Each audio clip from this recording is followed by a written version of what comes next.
Muy buenas, bienvenidos al Periscopio especial Elecciones en Estados Unidos.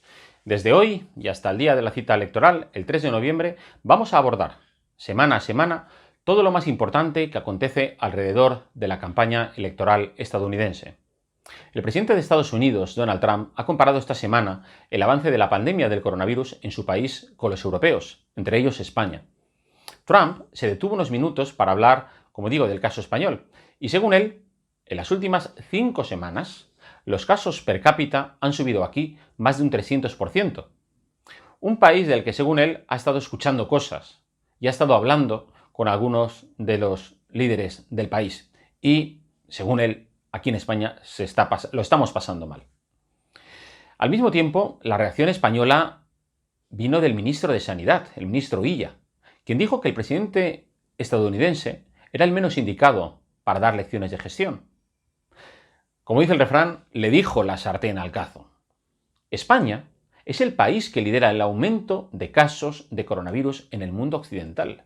¿Y por qué ha pasado esto? Si tienes al capitán de un barco que se tumba la Bartola, como hizo Sánchez en agosto, a tomar el sol, y desatiendes tus obligaciones y responsabilidades, dejando el timón sin mando, el barco se pierde, zozobra y acaba yéndose a pique. Pues esto es lo que ha pasado aquí en España. Por eso las cifras del coronavirus no son buenas. En Estados Unidos tampoco son buenas, pero allí hay una economía fuerte. Allí la gestión de la pandemia ha pasado factura, algo que sorprendentemente no se ve en las encuestas españolas.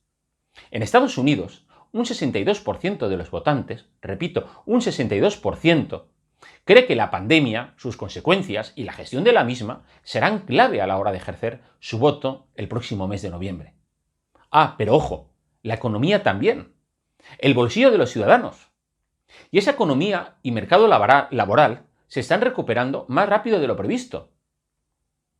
Allí el paro, por ejemplo, bajó este mes de septiembre respecto a agosto y está por debajo del 10%, algo que nosotros hemos conseguido en los mejores momentos.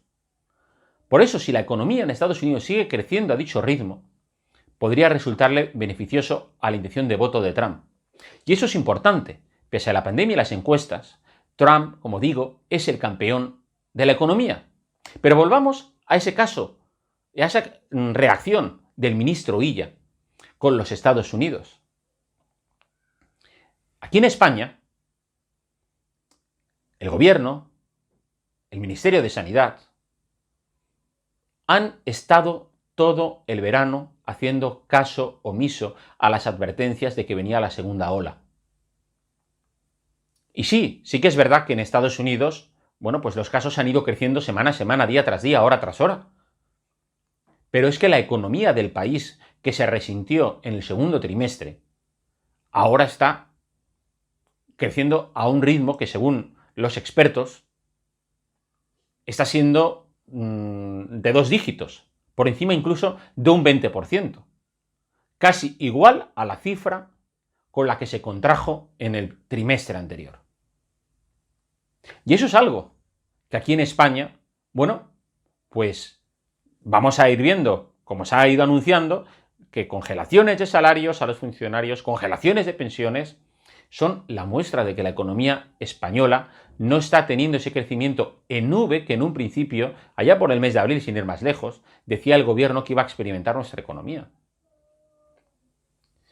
La primera obligación de todo líder político y todo representante de los ciudadanos es, sobre todo un presidente, es someterse a la rendición de cuentas. Y la obligación de todos los partidos políticos y de la ciudadanía es exigir responsabilidades a quien nos gobierna. A Trump, o en Estados Unidos, sin ir más lejos, por hablar de todo el país, allí nadie ha hecho caso con las frasecitas famosas, el mantra de exigencia de lealtad que pedía el presidente Sánchez, o de arrimar el hombro y que se dejase la crítica política a otro lado porque no le interesaba. A Trump no le han dejado escapar vivo.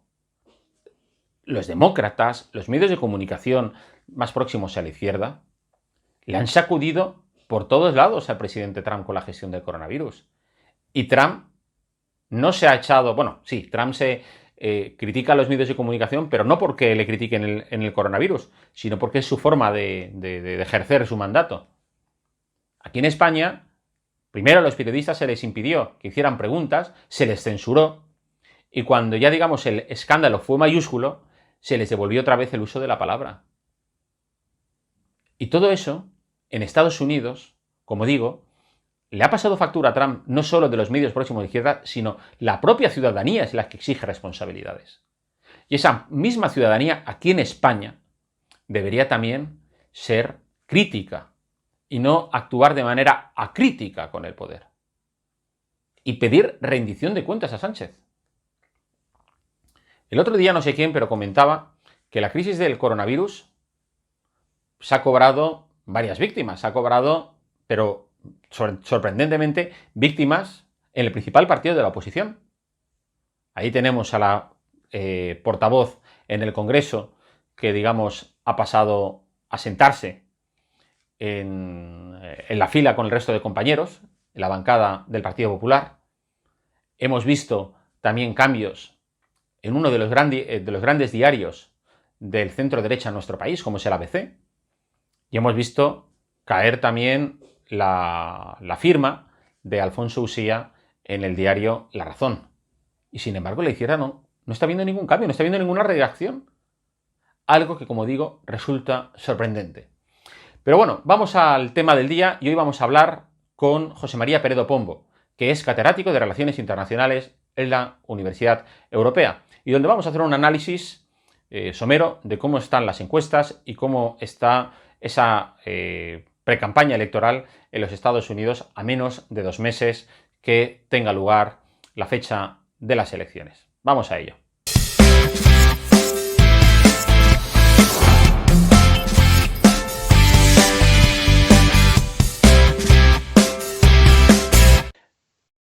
Pues tenemos ya con nosotros a José María Peredo Pombo, que es catedrático de la Universidad Europea de Madrid, en la rama de ciencias de la información y de las relaciones internacionales. Hola José María, ¿qué tal? ¿Cómo va todo? ¿Qué tal, profesor Mestre? Encantado de compartir contigo este momento. Es un placer también para nosotros aquí en el programa El Periscopio de Estado de Alarma. Durante las próximas semanas vamos a estar hablando de lo que se prevé que ocurra en las elecciones presidenciales de los Estados Unidos previstas para el 3 de noviembre.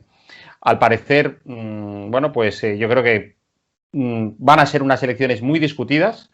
Las encuestas, desde luego, en esos momentos no aventajan a Donald Trump, pero lo mismo pasó hace 4 años. Y, sin embargo, al final se acabó, digamos, él como inquilino en la Casa Blanca. En primer lugar, José María, tú como especialista de la política exterior de los Estados Unidos y la política nacional de dicho país, ¿cómo ves la situación?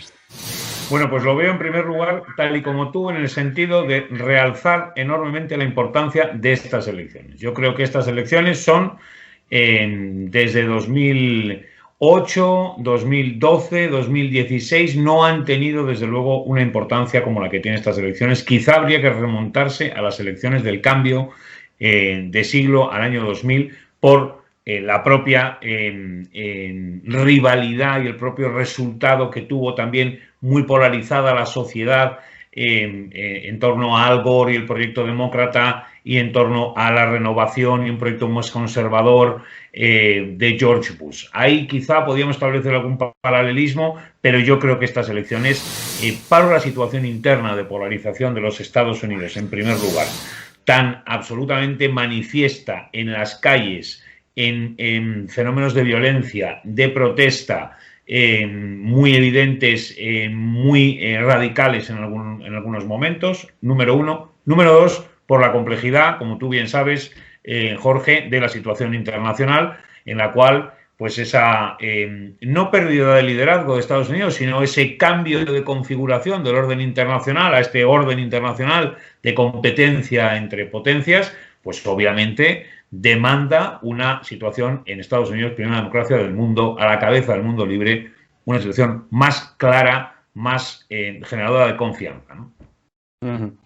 Desde luego, las encuestas favorecen en la actualidad al candidato demócrata, a Joe Biden. Sin embargo, estamos viendo en los últimos días como en algunos estados, o los llamados estados bisagra, que son los estados clave, ¿no?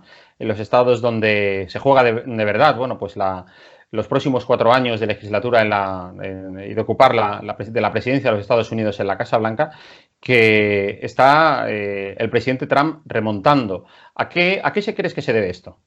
Bueno, yo efectivamente creo que en este momento se produce una situación, como señalabas al principio, similar a la de 2016. Es decir, mantiene una ventaja el candidato demócrata. Esa ventaja se ha reducido después de la convención republicana y de las circunstancias también del activismo social y demás. Y en este momento, pues hay determinados estados que vuelven nuevamente a convertirse en los estados clave, ¿no? Pensilvania, Florida, por supuesto, también algunos nuevos estados bisagra, como señalas, como puede ser el caso incluso de Texas. ¿A qué se debe la cuestión? Bueno, en primer lugar se debe a que Donald Trump ha sabido mantener su electorado de una manera bastante fiel. Esto es algo que quizá las informaciones que a veces son muy críticas con el presidente de Estados Unidos, en este caso porque es Donald Trump y a veces pues realmente porque es un poquito también la crítica que se hace a esa primera potencia, ¿no? Pero en cualquier caso, Donald Trump ha sabido mantener su electorado, convertirlo en un electorado fiel y además no perder a una parte del electorado republicano, vamos a decir, no trumpista, no de esa orientación, de una orientación pues quizá más, vamos a decir, moderada, centrada en algunos aspectos, bueno, pero ese electorado también de momento se muestra partidario de Donald Trump. Sin embargo, Joe Biden, que sí había conseguido movilizar a sectores importantes del partido del votante demócrata, es muy importante el sector afroamericano, es decir, el fenómeno de crítica al siempre rechazable fenómeno del racismo, pues hay que también ponerlo en el contexto de que estamos en campaña y que por supuesto se intenta activar el voto de las minorías y en concreto el voto afroamericano. Pero yo diría que Biden no ha sido capaz, sin embargo, de captar el voto indeciso. El voto indeciso todavía no tiene claro que la opción de Joe Biden vaya a mejorar lo que Donald Trump en algunos aspectos sí que ha reconducido en Estados Unidos. O sea que, digamos, a estas alturas no podemos prever, o ¿cómo lo ves tú? Es decir, un resultado aplastante por parte de alguno de los dos candidatos. Yo no veo un resultado aplastante. Yo a estas alturas daría como favorito a Joe Biden, es decir, las encuestas están oscilando entre un 7, un 8, 7, 8 puntos de ventaja hacia algunos menores, unas cifras menores de 4 o 5 puntos, pero en cualquier caso una ventaja notable y sobre todo en términos absolutos, no en cuanto a voto electoral, sino en cuanto a voto total, digamos, voto popular. Por consiguiente, de momento, yo creo que el favorito sigue siendo Joe Biden. Incluso se puede percibir, ¿no?, en la propia discurso de Donald Trump, no que tenga un discurso derrotista, que no lo va a tener en ningún momento, pero sí tiene un discurso de preocupación y ya de cierta agresividad hacia el candidato demócrata, ¿no? Esa agresividad, obviamente, demuestra que Donald Trump va a utilizar todas las armas que estén en su mano para vencer en los debates y vencer en el transcurso de la campaña, ¿no? ¿Se podía decir, tú crees, que todas estas revueltas producidas por la tensión racial que se vive desde, bueno, pues desde la muerte a finales, creo que fue entre mayo y junio, ¿no? Bueno, pues los primeros incidentes que se produjeron en aquel entonces hasta la actualidad, hombre, hablar de que favorece a uno o favorece a otro es bastante lamentable, porque estemos hablando de que la muerte de personas a manos de la policía se suponga un rédito político, pero lo que en un principio parecía que beneficiaba a los demócratas o al candidato demócrata, porque, bueno, pues la comunidad negra y la comunidad inmigrante, etcétera, ahí tenemos el nombramiento de la candidata a la vicepresidencia de Joe Biden, una persona también con raíces negras, etcétera.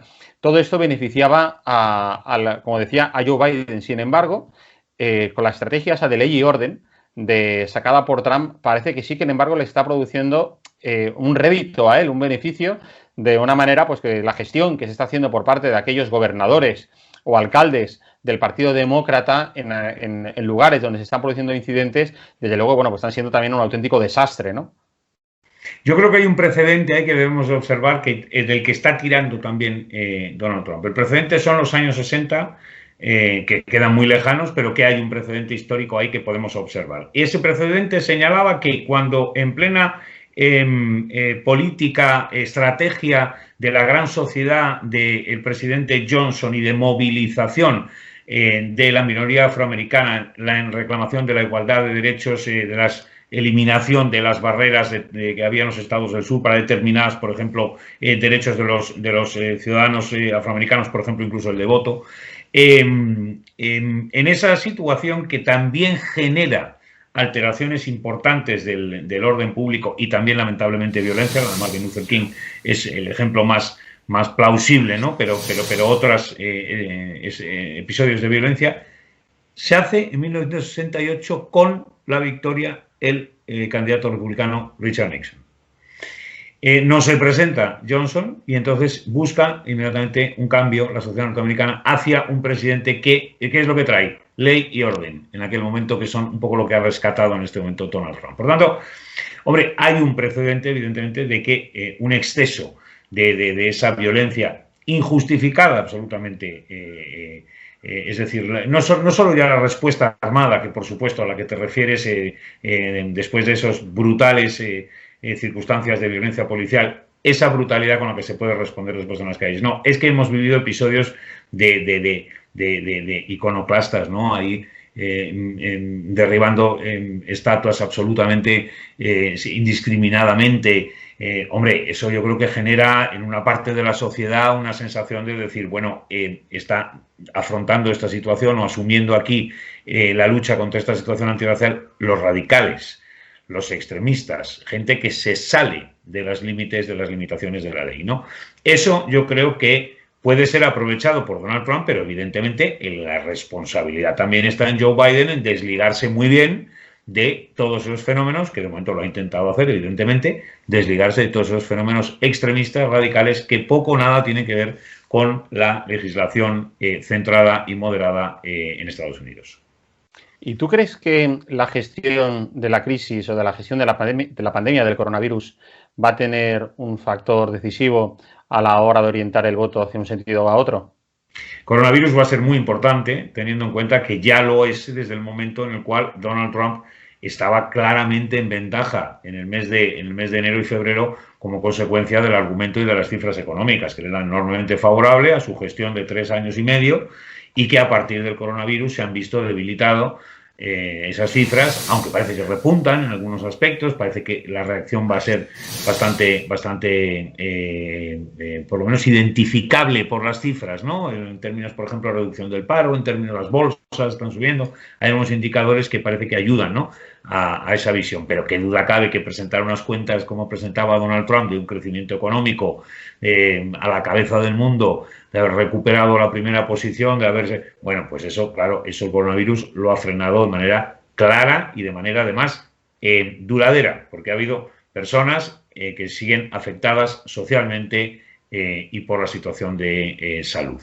Ahora bien, ¿cómo va a afectar ya esta segunda o tercera etapa que estamos viviendo casi del asunto de la vacuna, ¿no?, que parece que ha sido un nuevo gran debate que se ha producido aquí, naturalmente provocado, yo creo, de manera muy interesada, pues desde el propio aparato, ¿no?, del presidente Trump, ¿no? Bueno, lo de la vacuna, vamos a ver hacia dónde va. Es decir, yo creo que no debería entrar la campaña, ¿no?, en una demagogia que pudiera todavía sembrar más incertidumbre en la sociedad norteamericana. Eso podría entenderse por los ciudadanos de manera muy negativa. Es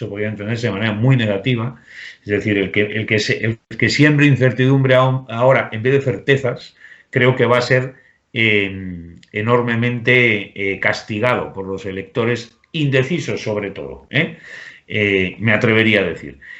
Sin embargo, por el contrario, si se produjera alguna circunstancia de carácter sanitario, científico, de innovación en las vacunas, de mejora en líneas generales de la situación del coronavirus como consecuencia de la evolución de la enfermedad, pues hombre, eso le produciría una sensación de cierta tranquilidad al electorado que es posible que Trump pudiera aprovechar. Lo cierto es que efectivamente, como tú dices, se especula con que Trump puede llegar al 3 de noviembre habiendo introducido ya en el mercado estadounidense la vacuna y, por tanto, efectivamente, con ese golpe de efecto, pues cautivar a gran parte del electorado pues que está actualmente indeciso. Porque eso es uno de los, tú lo has comentado muy bien antes, uno de los principales rasgos de estas elecciones es que pues hay como una decena de estados donde el número de indecisos es muy elevado, incluso más elevado que en elecciones anteriores. Con lo cual, cuando estamos hablando ahora de las diferencias que existen entre un candidato y otro, pues claro, es para cogerlas con pinzas, porque al final, bueno, pues si tienes un 30% del electorado que todavía no sabe a quién va a votar, eso No te sabe. puede dar la vuelta completamente al final el 3 de noviembre, ¿no? Sí, el fenómeno de los indecisos es un fenómeno recurrente bueno, históricamente, y lo es en las democracias también, es decir, hay una parte de la población que varía su voto. Durante algunos años, casi décadas, como bien sabes tú igualmente, profesor, que ha habido más estabilidad democrática en torno pues, a fenómenos bipartidistas, bueno, pues entonces el voto ha sido pues también más estable, ¿no? Y ha habido pocos traslados de voto, ¿no? Pero, sin embargo, en nuestro propio país, los cambios de voto en las últimas procesos electorales con más opciones y demás han sido frecuentes. Bueno, de alguna manera esto también ha ocurrido, aunque sin salirse del bipartidismo, en los Estados Unidos, ¿no? Hay una gran masa dentro, en el centro de los dos partidos, pero no en el centro, tampoco quiero decir ideológicamente, ¿no? Pero entre los dos partidos también entiendo que a la vista de la polarización que se ha producido entre los dos, ¿no? Es decir, el hecho de que la polarización haya abierto los partidos hacia los extremos y buscado otros nichos de votos, hace pues que haya un ciudadano medio allí pues que en distintos estados pues no tiene clara cuál es la circunstancia, ¿no? Me va bien económicamente, no estoy de acuerdo con todo ese fenómeno progresista exacerbado que se produce en algunos momentos o que se ha producido en algunos momentos durante la presencia de Obama, pero por otro lado no creo que el discurso de Donald Trump y la polarización que está generando sea beneficioso a largo plazo, ¿no? Entonces esa posición evidentemente está ahí. ¿Hacia dónde va a ir? Pues hombre, yo diría que es muy importante si fueran capaces los candidatos, Donald Trump parece más complicado, ¿no? Pero si fueran capaces los candidatos de conducir hacia el centro su discurso, es decir, conducir hacia ese mensaje que sea más sostenible en el tiempo, que revele, ponga sobre la mesa un proyecto de Estados Unidos, un proyecto de sociedad que se aleje de ese asunto de el América para los americanos tradicionales o de el América para los que no se identifican de ninguna manera con ese tradicionalismo norteamericano, ¿no? Entonces, ¿quién puede construirlo mejor? Yo diría que Biden, en este momento. Es un candidato del sector moderado, del Partido Demócrata, es un candidato con experiencia en el gobierno, con experiencia en el Senado. Hombre, yo creo que está en condiciones de construir ese discurso. Vamos a verlo. Desde luego, en las noticias que aquí en España, bueno, y en muchos países occidentales, europeos, me refiero fundamentalmente, se transmite, es, bueno, pues como ha sido tradicional, suele haber un apoyo pues bastante acentuado hacia Biden y mucha crítica a Trump. Sin embargo, nos podemos encontrar con la sorpresa de hace 4 años, donde, bueno, pues se daba por ganadora a Hillary Clinton y luego, pues al final, muchos de los que habían jugado a futurología y daban por segura la victoria demócrata se lo tuvieron que comer con patatas, ¿no? Es decir, entonces, en este sentido, te lo vengo a decir porque la semana pasada, creo que era La Vanguardia, o no recuerdo exactamente qué cabecera nacional, informaba de la asistencia de estos grupos de civiles armados, bueno, pues grupos organizados que portan armas que ahí, como todo el mundo sabe, están al alcance de cualquier persona bueno, pues con edad de disponer de ellas. Y hablaba precisamente de que si Estados Unidos estaba al borde de un estallido de enfrentamiento, bueno, pues prácticamente de un conflicto civil, llamémosle guerra civil. ¿Tú crees que verdaderamente existe dicho riesgo? Porque a mí lo que me sorprendió es que, sin embargo, cuando veías la estadística de los números de estas bandas organizadas, por ejemplo, el número de bandas organizadas ahora, en la época de Trump es incluso menor que el que había contabilizado en la era de Obama. Con lo cual, yo digo, bueno, pues esto, y sin embargo, la era de Obama, que todos que conocimos episodios también de violencia racista, bueno, pues también con el triste fallecimiento de personas, en ningún momento se hablaba de que Estados Unidos estuviese al borde de un enfrentamiento civil entre sus ciudadanos. ¿Tú crees que verdaderamente existe ese riesgo o es, bueno, pues algún tipo de interpretación interesada de los medios de comunicación occidentales? Yo creo que va más en esa segunda línea, ya no sé si de los medios de comunicación, de ciudadanos concretos o sencillamente de una mala interpretación, ¿no? No hay un riesgo, desde mi punto de vista, de un conflicto abierto civil en Estados Unidos que pudiera de alguna manera provocar, ya no, por supuesto, un enfrentamiento armado, pero bueno, pues violencia permanente, fallecimientos o grupos organizados. No, yo creo que eso no hay riesgo. Ahora bien, sí hay riesgo, no, es que hay certeza ya de que efectivamente se ha producido un enfrentamiento de la sociedad en términos de cómo se ha producido en otros procesos electorales y en otros momentos. Estados Unidos es una sociedad muy activa y muy activista. Entonces, como bien sabemos, los fenómenos, por ejemplo, durante las guerras culturales en torno a, por ejemplo, las políticas del aborto, ¿no? U otras cuestiones morales, ¿no? Bueno, han dividido a la sociedad y la han sacado a la calle en manifestaciones pacíficas, respetuosas, no tanto con las ideas del otro, que también, sino en cuanto a las formas de manifestarse, ¿no? Bueno, y en este caso lo que hemos visto ha sido que hay conatos de violencia que obviamente los medios de comunicación multiplican, se refieren a ellos en concreto y no a otras circunstancias. Es decir, el hecho, por ejemplo, de las primeras manifestaciones con la triste muerte de Floyd, del primer afroamericano a manos de la policía de hace pocos meses, la mayor parte de las protestas fueron protestas de carácter pacífico, organizado, por supuesto, pero dentro de los cauces absolutamente legales. Y, sin embargo, dio la sensación a partir de los medios de comunicación, bueno, que se había producido poco menos que una revolución social radical en Estados Unidos. No, ahí coincido contigo, creo que hay que equilibrar esa situación. Hay que entender también que Estados Unidos es un país de una dimensión enorme, que las situaciones que vemos se producen en estados y en ciudades muy concretas, que hay millones y millones de ciudadanos en cientos y miles de ciudadanos en ciudades donde no se están produciendo esos enfrentamientos, y entonces creo que va más hacia esa interpretación de, bueno, por una defectuoso análisis de lo que está ocurriendo, interesado o no, ya me parece muy, muy importante lo que señalas. ¿Es interesado? ¿Puede ser interesado? Hombre, naturalmente que puede ser interesado. Debilitar la democracia de Estados Unidos contribuye a debilitar no solo a Estados Unidos, sino al conjunto de las democracias en el mundo, entre otras las europeas. Entonces, por supuesto que puede haber intereses en que se traslade una imagen de esas características en Estados Unidos, evidentemente. Pero bueno, y si no, sencillamente por una interpretación yo creo que equivocada. Y una última cuestión, una última observación.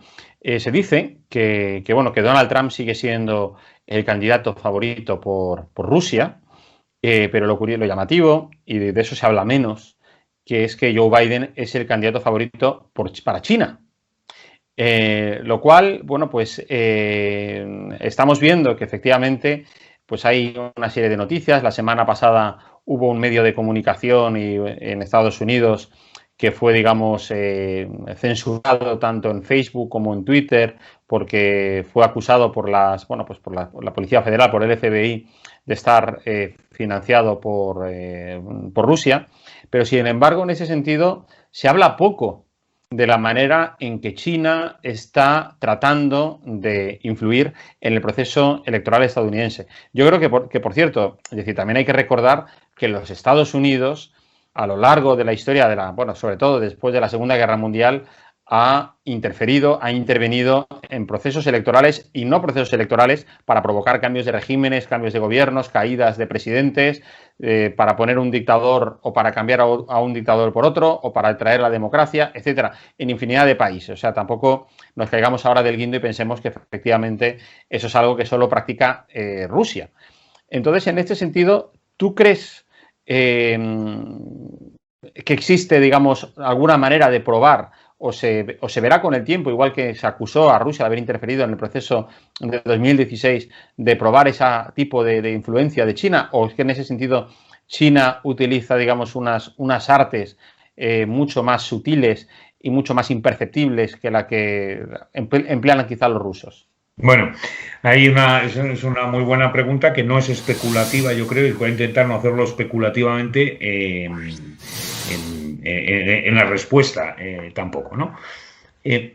Primera cuestión es que en las elecciones en Estados Unidos y en otras elecciones, por supuesto, en otras democracias, el intento de influir y de favorecer a tus intereses a través de un candidato, es decir, que seas partidario de un candidato más que de otro o abiertamente de un candidato, esto le ocurre a países, a grandes potencias, le ocurre a empresas, y le ocurre a minorías, y le ocurre a grupos de interés, hablando en una terminología de relaciones internacionales, ¿no? Entonces, algunas grandes empresas, bien sabemos que durante años dicen, no han apoyado, las tecnológicas apoyan a los demócratas y el petróleo apoya a los republicanos, ¿no? Ha habido ahí como una especie de mito ahí, ¿no? Bueno, la realidad es que las grandes empresas y las grandes fortunas, vamos a decir, suelen apoyar a los dos, suelen apoyar a los dos candidatos. Bueno, esto quiere decir que las potencias también apoyan o no apoyan a los dos, es decir, en la campaña puede haber dinero, por ejemplo,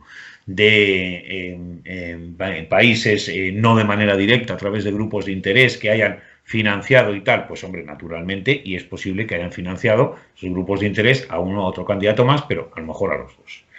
La influencia de las potencias, de las grandes potencias, que en algunos casos, en el caso de Rusia, parece que se ha demostrado parcialmente, porque evidentemente no se ha demostrado que haya sido el gobierno ruso, sí se ha demostrado que parten de Rusia algunas de las informaciones, hackeos, violaciones de las medidas de control de la campaña. Eso se ha podido demostrar que viene de Rusia, obviamente no se ha demostrado que viene del gobierno ruso. Bueno, eso parece que ha podido favorecer a Donald Trump, según algunos analistas. Hombre, dar el triunfo a Donald Trump me parece mucho, ¿no? Porque son 62 millones de votantes, creo, un poco menos los que votaron a Donald Trump, gracias a la acción de una potencia. Hombre, muy bien, muy buena tuvo que ser la acción, porque yo creo que ni un líder religioso, por ejemplo, el Papa de Roma, sería capaz de movilizar a 62 millones de votantes católicos hacia Donald Trump. Por tanto, es muy complicado, ¿no?, entender que Rusia fuera capaz, con sus estrategias, ¿no?, de poner o quitar un presidente en Estados Unidos. Bueno, eso me parece una exageración. China está intentándolo y puede ser más partidario a Biden. Hombre, tiene su lógica en el sentido de que Trump se ha plantado delante de algunas cuestiones en las que está rivalizando con China. Pero no quiere decir que Biden no se plantara. Eso de que aquí unos tienen unos aliados y otros tienen otros, bueno, pueden tensar más o menos la cuerda, pero Estados Unidos tiene unos intereses que los tiene bastante definidos, y uno de sus intereses, evidentemente, es contrarrestar la emergencia de la pujanza china y la emergencia en conjunto de la pujanza de otras potencias en contra del orden liberal. Entonces, Trump lo ha planteado de una manera, Biden lo planteará a lo mejor con matices, pero evidentemente va a seguir esa misma línea. Ahora bien, China entra en el juego, igual que entra Rusia, Estados Unidos y las grandes potencias. Pues hombre, yo creo que sí. Diría que quién soy yo para señalar al gobierno chino, pero que evidentemente las grandes potencias, con sus servicios de inteligencia y además con la permeabilidad de la red, etcétera, pues hombre, están ahí presentes para utilizar la información como instrumento de propaganda, como instrumento de mejora de su posicionamiento en la red, como debilitamiento de un rival en un momento dado y demás, ¿no? Entonces, esa pugna, que puede ser una pugna muy entendible en una democracia entre partidos políticos, bueno, pues si lo extrapolamos un poco, ¿no?, valga esa comparación al entorno internacional, pues es una pugna que se produce también entre países, ¿no? Y que ese mundo abierto de redes sociales, sobre todo hay instrumentos como el WhatsApp y otros, pues evidentemente ha permeado abierto. Estupendo. Muy interesante tu análisis, José María. Ha sido un verdadero placer tenerte aquí hoy con nosotros. Esperemos poder contar contigo para una próxima cita. Será un placer, Jorge. Ya sabes que siempre es un placer hablar contigo y en este caso, en este medio, pues resulta exactamente igual.